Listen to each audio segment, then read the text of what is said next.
오늘은 살아있는 영성을 갖자 이란 제목으로 말씀을 나눕니다.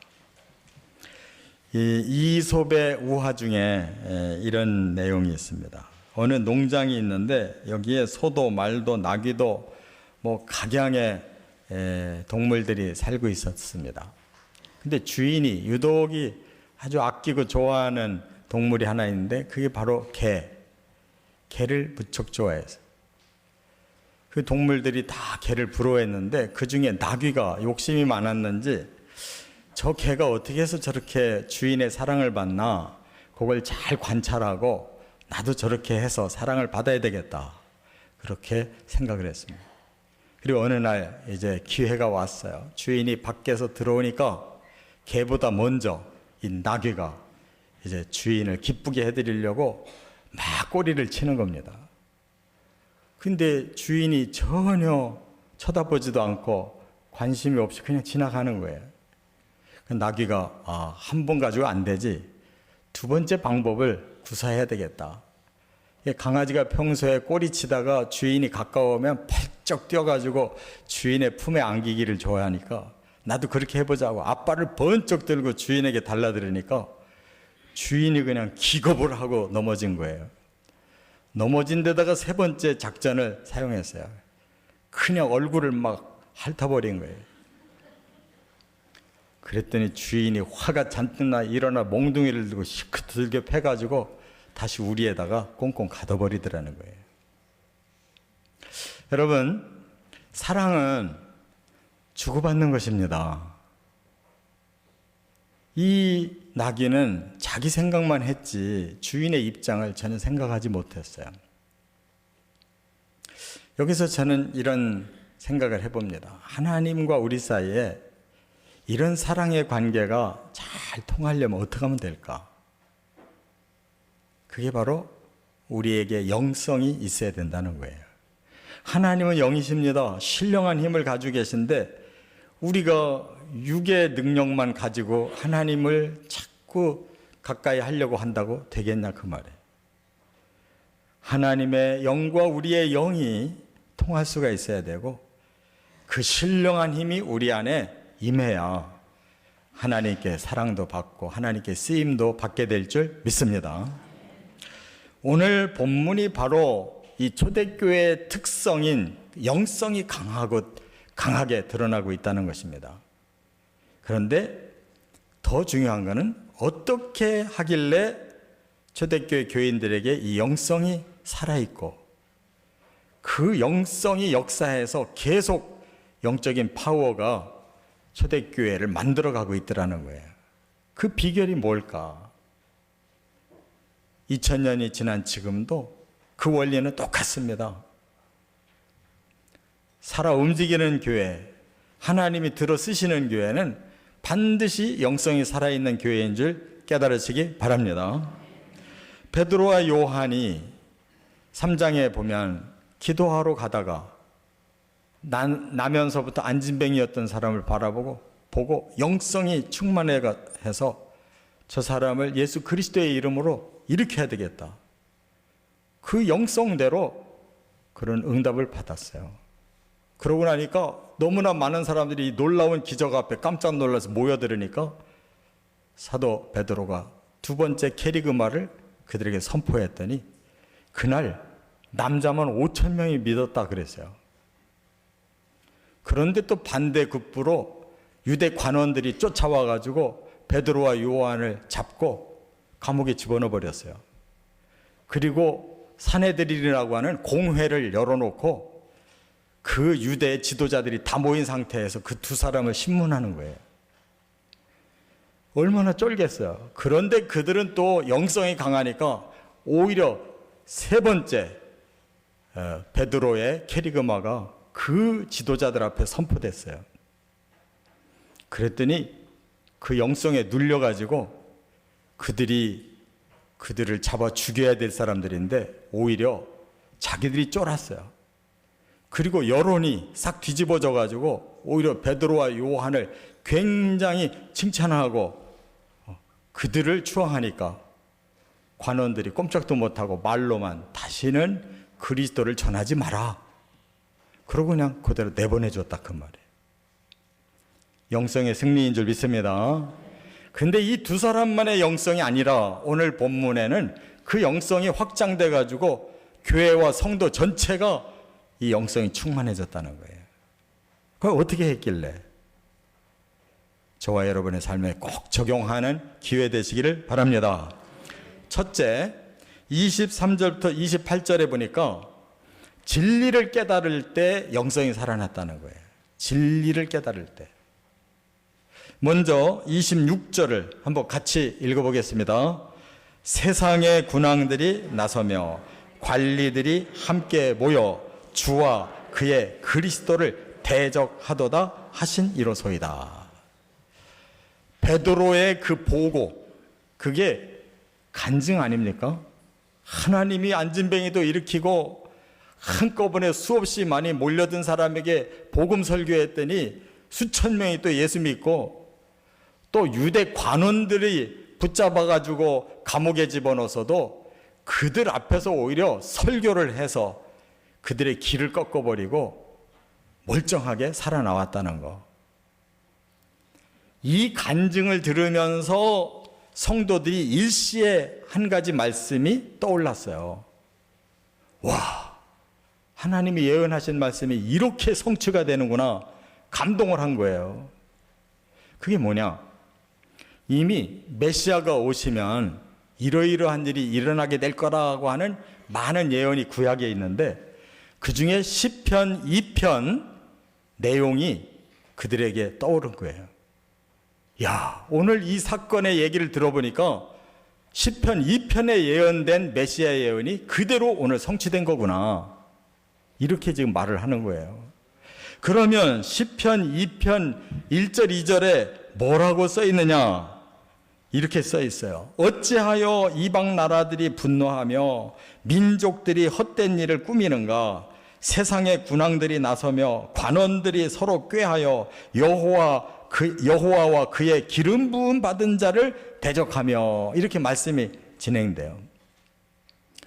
지금 베드로와 사도들과 성도들이 뭘 깨닫고 있냐면, 야, 예수님에 대한 구약 예언이 지금 우리들 앞에서 성취되고 있구나.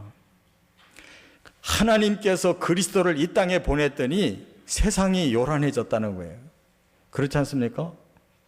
로마의 총독 빌라도가 나서서 예수를 결국 죽여라 그랬고, 또 대제사장 사내들인이 다 예수를 죽이라고 헤롯 왕까지도 다 모여서 결국 예수를 죽였잖아요.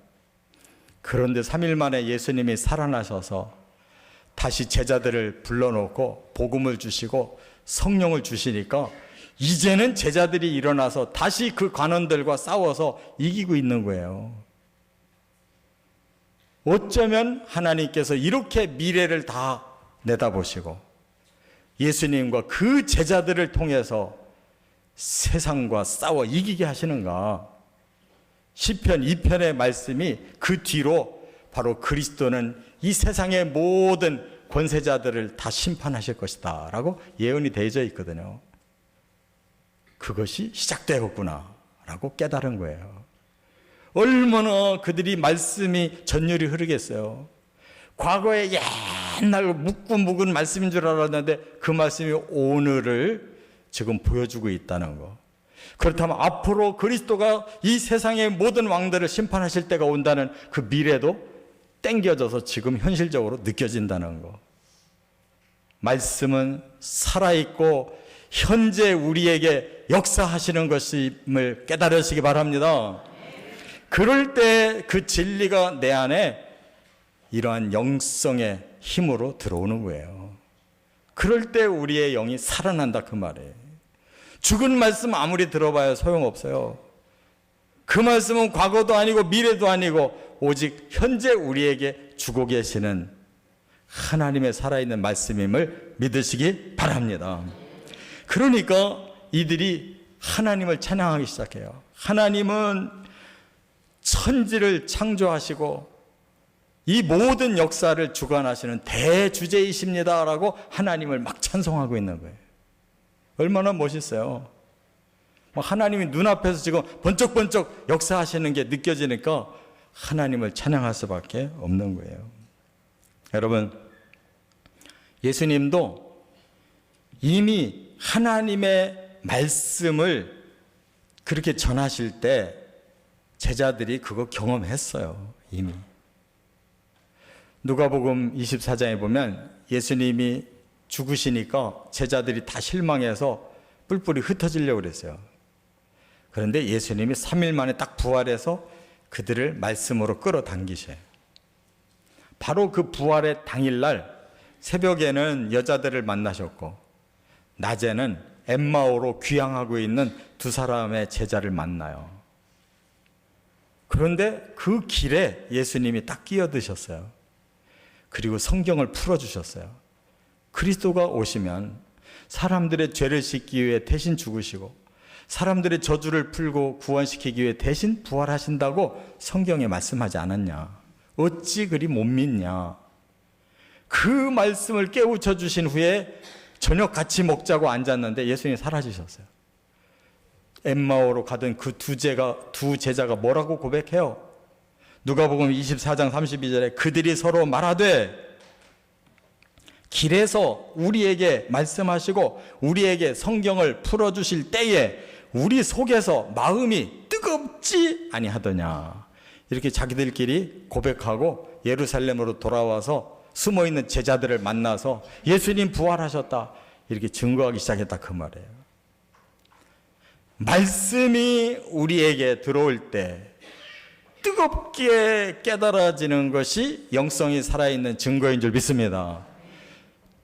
저와 여러분들이 하나님의 말씀을 들을 때 그 말씀은 남에게 준 게 아니라 오늘 내게 주시는 말씀이구나 하고 우리의 가슴에 뜨겁게 받아들이는 순간 영성이 살아나고 있는 순간임을 깨달으시기 바랍니다. 두 번째, 29절과 30절에 보면 또 한 번 영성이 살아나는 체험을 하게 되는데 이들이 언약을 믿고 기도할 때 영성이 살아났다는 거예요. 기도할 때 영성이 살아나요. 자, 30절을 한번 같이 읽겠습니다. 손을 내밀어 병을 낫게 하시옵고 표적과 기사가 거룩한 종 예수의 이름으로 이루어지게 하옵소서 하더라. 이 성도들이 또 하나 마음에 말씀이 콱 들어오기 시작했어요. 어떤 말씀이냐?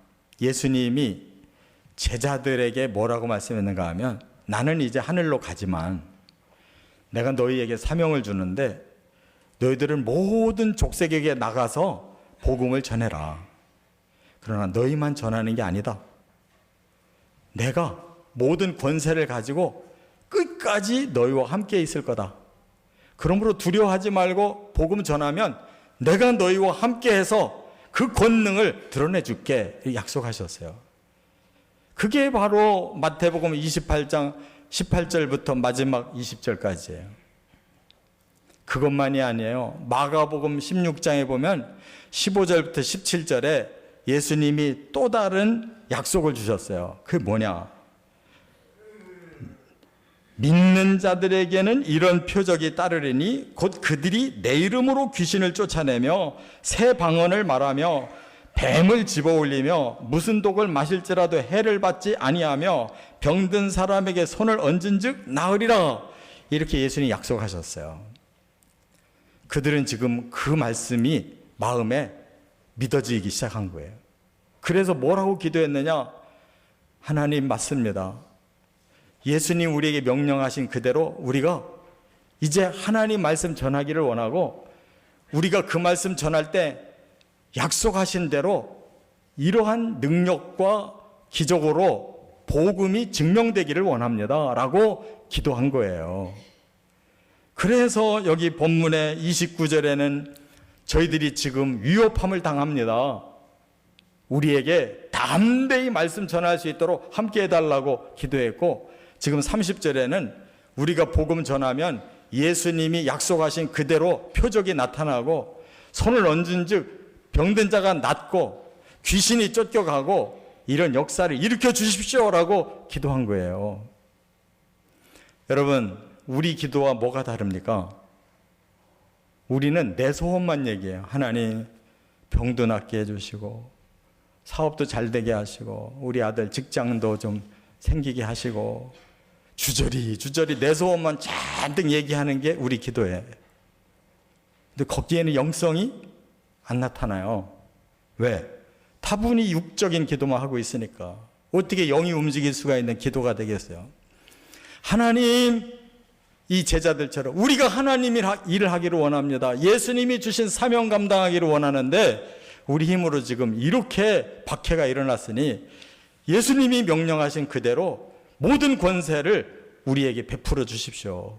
담대하게 복음 전할 수 있도록 힘주시고 우리가 그들에게 전도하고 기도해 줄 때 이런 역사가 일어나서 복음이 살아있다는 걸 증명시켜 주십시오. 이렇게 기도했다 그 말이에요. 그 기도가 얼마나 살아 움직이는 기도입니까? 하나님의 약속을 끌어당기면서 그 기도가 응답되게 해달라고 기도하는데 어찌 죽은 기도가 나오겠어요. 그랬더니 정말로 5장으로 넘어가 보니까 그 역사가 그대로 펼쳐지는 거예요. 기도한 대로 역사가 펼쳐져요. 그래서 5장 14절에 이렇게 말씀이 나오고 있어요. 믿고 주께로 나오는 자가 더 많으니 남녀의 큰 무리더라. 여러분, 박해 중에도 복음은 더 많이 전해졌고 더 많은 믿는 사람이 생겨서 전에는 3,000명, 5,000명 그러더니 지금은 수를 헤아릴 수가 없어. 남녀의 큰 무리가 믿었다는 거예요.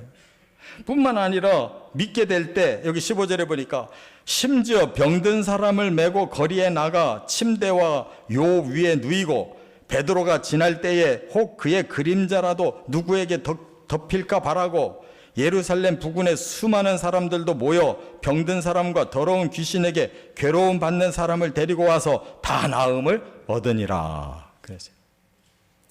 4장에 이들이 언약을 끌어당겨서 기도했더니 5장에 그 후에 이런 역사들이 따라갔다는 거예요. 할렐루야. 우리 기도가 바뀌어야 된다는 걸 깨닫지 않습니까? 맨날 우리 먹고 사는 기도만 하니까 힘이 쏙 빠지고 응답도 안 되고 그러면서도 예수 믿는 사람이니까 영적으로 살겠다고 몸부림치니 이게 모순 덩어리에 살고 있잖아요. 그런 것은 맡기라고 그랬어요. 하나님께 맡기라. 그 나라와 그 의를 구하라. 그러면 이의 모든 거 우리가 먹고 살아야 되는 문제는 하나님이 더해 주실 것이다. 그런데 우리는 거꾸로 더해 주실 것은 하나님께 안 맡기고 오히려 우리가 하려고 하고 하나님 맡겨주신 사명은 아유 제가 아직 할 만한 형편이 못 됩니다 하고 미루고 있으니 어떻게 영성이 살아나냐고. 바꿔져야 될 줄 믿습니다. 하나님의 약속을 붙들고 기도하다 보면 그 일이 이루어지도록 하나님이 배후에 필요한 것들을 채우시고 공급하시는 기적을 보여주실 줄 믿습니다.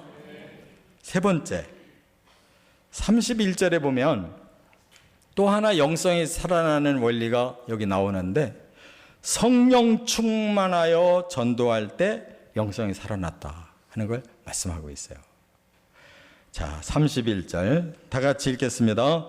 빌기를 다함에 모인 곳이 진동하더니 무리가 다 성령이 충만하여 담대히 하나님의 말씀을 전하니라. 네. 지금 성도들이 열심히 기도하고 마쳤어요. 그런데 그때 갑자기 진동이 일어났는데 여러분 여기 뭐가 진동했다고 그랬어요? 예? 몸이 진동했다고 그랬습니까? 모여있던 그 장소가 진동했다고 그랬습니까? 네. 우리 한국의 기독교가 엉터리가 많아요. 어디 가서 뭐 집회했는데 은혜 받아가 몸이 막 진동했다고 그러는데 성경에 어디 몸이 진동해요? 가짜예요, 가짜.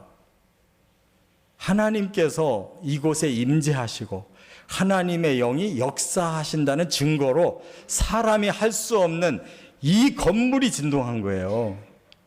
건물이 진동하려면 땅이 진동해야 되는 거예요. 사람은 아무리 힘쓰고 애써도 땅을 진동시킬 능력이 없어요. 그곳에 성령이 임하셔서 그들의 기도를 받으셨다고 하는 응답의 표적을 주신 줄로 믿으시 바랍니다. 바로 하나님과 우리가 이렇게 같이 움직여져야 그게 영성이 살아나는 거예요. 그런데 그것이 안 되니까 인위적으로 막 기도하다가 떨고 자빠져서 입신하고, 성경에 어디 그런 데가 나와요. 그런 엉터리로 믿으면 성령이 역사하는 게 아니라 악령이 역사하는 거예요. 사람이 인위적으로 제스처를 취하면 그 속에 영성은 다 죽어버리는 거예요. 진정으로 우리가 할 수 있는 일, 바로 진리를 사모하고 하나님 앞에 진심으로 그 말씀을 믿고 매달려 기도하다 보면 성령은 성령 자신이 알아서 오시는 거지, 우리가 끌어당겨서 억지로 성령을 붙들어매는 게 아닌 줄로 믿으시 바랍니다. 성령이 우리보다 훨씬 우리를 사랑하시고 성령이 더 많이 하나님의 일을 소원하시기 때문에 우리를 사용하고 싶어 하셔요. 우리가 말씀으로 들어가고 기도로 들어가고 있으면 성령이 알아서 오셔서 우리를 충만케 하시고 그 역사가 일어나도록 펼쳐가신다는 것을 믿으시기 바랍니다. 성령은 인격의 영이세요. 억지로 제스처 쓴다고 오시는 게 아니에요. 우리 사람 간에도 진정한 사랑과 교제를 나누려면 인격을 보여주면 서로가 통하는 거예요. 우악을 떨어서 억지로 되는 법이 어디 있어요. 바로 이와 같이 하나님의 성령이 그들을 사로잡아 주시니까 충만해졌다 그랬어요. 사로잡아 주시는 거지 우리가 억지로 성령 안으로 사로잡혀 들어가는 게 아니라는 말이에요. 지극히 정상적인 믿음으로 살기만 해도 충분한 줄 믿으시 바랍니다. 이렇게 성령이 충만해지니까 저절로 전도를 하지 않고는 견딜 수가 없었던 거예요. 왜? 지금 놀라운 진리를 깨달았죠. 언약을 붙잡고 기도했더니 이렇게 응답을 바로 주시죠. 그런데 얼마나 그 영혼들을 향해서 이 말씀을 전하고 싶겠어요. 우리가 맛집 하나만 알아도 그냥 가만히 못 있고 입이 근지러워서 막 이 사람 저 사람들 얘기해주고, 내가 좋은 데 알려줄 테니까 오늘 너 사줄래? 해가지고 끌고 가려고 하는데, 이 기쁜 소식이 우리 안에 들어와서 영성이 충만해지고 이렇게 기도가 바로 응답돼서 성령이 그 현장에 나타나 주셨는데 어찌 복음 전하고 싶지 않냐 말이에요. 대개 보면 예수 믿고 초반에 이렇게 은혜 받고 말씀이 들어오기 시작하고 성령 받은 사람들이 전도하지, 오래 묵은 사람들은 전도가 안 돼요. 인위적으로 하려니까 전도가 안 되는 거예요. 인위적으로 해도 소용없어요. 우리가 하나님의 영이 역사할 때까지 진리로 들어가시길 바랍니다. 진정한 언약을 붙잡는 참 기도를 열심히 하시기 바랍니다. 그 후에 성령이 역사하시면 자연스럽게 복음 전하고 싶고, 우리가 그렇게 노력 안 했어도 듣는 사람이 성령의 감동으로 믿게 돼 있어요. 저와 여러분들이 누가 억지로 끌어서 예수 믿었습니까? 안 됐잖아요. 하나님이 내 마음속에 말씀이 깨달아지고 감동이 돼서 우리 마음이 열렸고 성령 받으니까 주의 제자가 된 거잖아요. 그 다음 사람들도 똑같은 과정이 필요하다 그 말이에요. 이제부터는 인위적인 거 빼버리고 자연적으로 우리가 할 일만 주님 앞에 보여드리시기를 바랍니다. 예수님이 분명히 얘기하셨어요. 사도행전 1장 8절에 성령이 너희에게 임하시면 너희가 권능을 받고, 그리고 현재 있는 예루살렘부터 좀 더 나가서 유대, 더 나가서 사마리아, 더 나가서 땅끝까지 전도하게 될 텐데, 전도라는 게 뭐냐? 내 증인이 되는 것이다. 예수를 전하는 게 전도다 그 말이에요. 예수의 복음만 전하면 되는 거예요. 그래도 충분히 사람들을 구원시키고 세계는 복음화 된다는 거예요. 사도 바울도 똑같이 증거하고 있어요. 로마서 15장 19절에 보니까 표적과 기사의 능력으로, 성령의 능력으로 이루어졌으며 그리하여 내가 예루살렘으로부터 두루 행하여 일루리곤까지 그리스도의 복음을 편만하게 전하였노라. 바울이 복음을 예루살렘부터 그 시대의 땅끝인 모든 세계를 다 전했는데 자기 힘이 아니었대요. 바로 하나님이 주신 표적과 기사의 능력과 성령의 능력에 의해 이루어졌다. 나는 순종만 했을 뿐이다. 그랬어요. 또 베드로도 똑같이 증거했어요. 베드로전서 1장 12절에 하늘로부터 보내신 성령을 힘입어 복음을 전하는 자들로 이제 너희에게 알린 것이요. 우리가 어떻게 해서 예수 믿게 됐냐? 하늘로부터 성령이 임하시고 복음 전도자들에게 역사해서 우리에게 복음을 전하도록 만들어서 우리가 복음 받았다는 거예요. 그런데 이 복음이 얼마나 대단하냐? 천사들도 살펴보기를 원하는 것이니라 그랬어요. 복음은 천사들도 잘 몰라요. 왜? 우리 사람을 위해서 만들어 주신 것이기 때문인 줄 믿으시기 바랍니다. 이 복음을 믿고 우리가 영원한 나라에 가면 우리는 하나님 자녀지만 천사는 하나님 자녀 아닙니다. 하나님과 우리 자녀된 성도들을 서포트해 주는 사환들이에요. 종들이에요. 그 천사들도 부럽게 이 복음 알고 싶어 한다는 거예요. 이 놀라운 복음을 우리에게 주셨는데 우리가 얼마나 시시하게 생각하고 있냐 말이에요. 천사들도 그걸 부러워하고 있다는데 다시 한번 깨달으시기 바랍니다. 오늘부터 우리가 할 일이 이제 깨달아졌어요. 여러분 진리로 들어가시기 바랍니다. 성령이 감동 주시고 깨닫게 하실 거예요. 여러분 하나님이 주신 사명 붙들고 그 약속 붙들고 기도하시기 바랍니다. 하나님께서 그렇게 사용해 주실 것이에요. 왜? 성령을 충만하게 보내셔서 예수의 증인이 되도록 주님이 보내신다고 하셨어요. 우리 계획, 우리 능력, 우리의 잡다한 생각 다 내려놓으시고 오직 초대교회의 하나님의 방법대로 충만한 살아있는 영성과 동행해 나가시기를 주의 이름으로 축원합니다.